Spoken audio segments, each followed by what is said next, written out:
Those brief, transcendent moments when the lights flicker on, the black cloud parts, and you see the world for what it really is. Oh. So, do you... Oh, shit. Shit. Shit, shit, shit. Shit.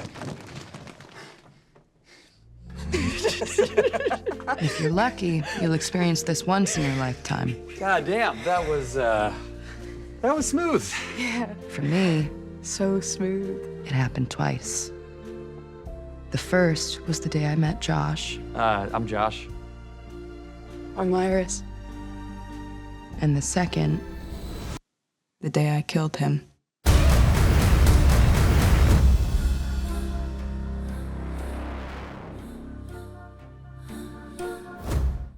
Drew, let's talk about Companion. I'm so excited to get into this.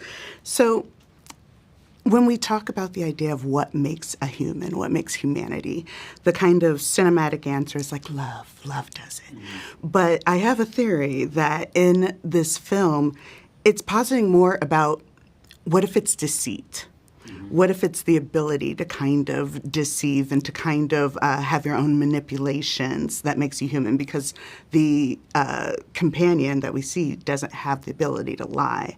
I wanted to ask, is that relevant? You know, is that something that comes through in the film? And then what kind of influenced it to begin with, the story? Yeah, I mean, there's a lot of big ideas in it for sure. You know, it's a very small story within couched in technology and how technology is going to affect people, and also like the masks we wear and like deceit plays a big part of it. You're right. Like that is actually a very humanistic element, and yeah. So originally the idea came from a place of.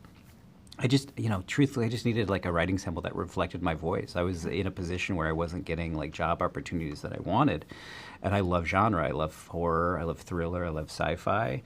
And I didn't have a writing sample that reflected that, honestly. So I sat down and, generated a bunch of ideas, and Companion was my favorite. And I didn't really fall in love with it until I came up with I guess twist is the wrong word because there are twists within the movie, but I think like the spin that's interesting about the movie is that it's AI gone right. Like the most human character is the robot, and like the most robot characters are the humans. It's a distant future, but not that distant, and where they're existing in a world where your technology, but like the lines between human and robot are blurred because everything looks alike. And so. Two parts. One, I really love the challenge of making Iris the person you relate to the most. I mean, she's not even a person. Like the character that you relate to the most, and that I think ties into this idea that like the journey she's on is a metaphor for like being in a toxic relationship. In her case, she's literally being programmed. But I think everyone can relate to this idea that we've been in relationships. We probably shouldn't be in. They're a little toxic, and we break up and look back and go, how could I actually have been like in love with this person? I felt brainwashed. I felt like I was programmed. In her case, she literally is being programmed. And then the other side, the Josh side, it's from the human angle.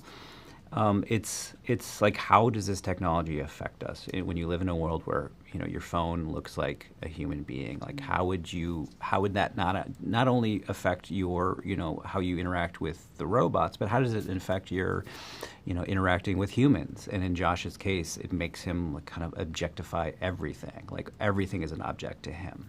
Well, it causes each character to be basic but nuanced. There's full of contradictions. Now, I know that you ended up working with the team from Barbarian, with Zach and all of them. How did that collaboration come about? Yeah, that is serendipity. Because, like when I'm writing Companion as a writing sample, I had a friend who knew J.D. Lifshitz from Boulder Light. And he slipped me a script called Barbarian. I'm reading it going, oh my gosh, this is like this is such a fun script. And it actually inspired me when I was writing Companion, because sometimes you need permission to just do something that entertains yourself. Because, there are so many screenplay rules that you get bogged down, or like, you do this, don't do that, do this, don't do that. And reading Barbarian was so fresh, and I realized, just entertain yourself. And so as I'm writing Companion, I'm taking everything I'm learning from Barbarian and putting it in. And it's just by chance that, like, it came full circle, and suddenly I send it to JD at Bold Delight. They want to produce it. He sends it to Roy Lee at Vertigo. He wants to produce it, and then it gets to Zach. And it's crazy that the guy that inspired me when I'm writing it now is a producer on the movie. So it's sometimes there's luck. There's a lot of serendipity involved. There's a lot of right place, right time, and I just feel like the universe, like all the planets aligned, and I'm sitting here right with you now. Well, I tell you, it's an amazing kind of journey, and it brought about an amazing film. It's so engaging. It's so fun. There are tons of little Easter eggs and little kind of nods to other films like it. So it's just a fun time. Oh, thank you very much. Thank you very much. I really I enjoyed appreciate it. that.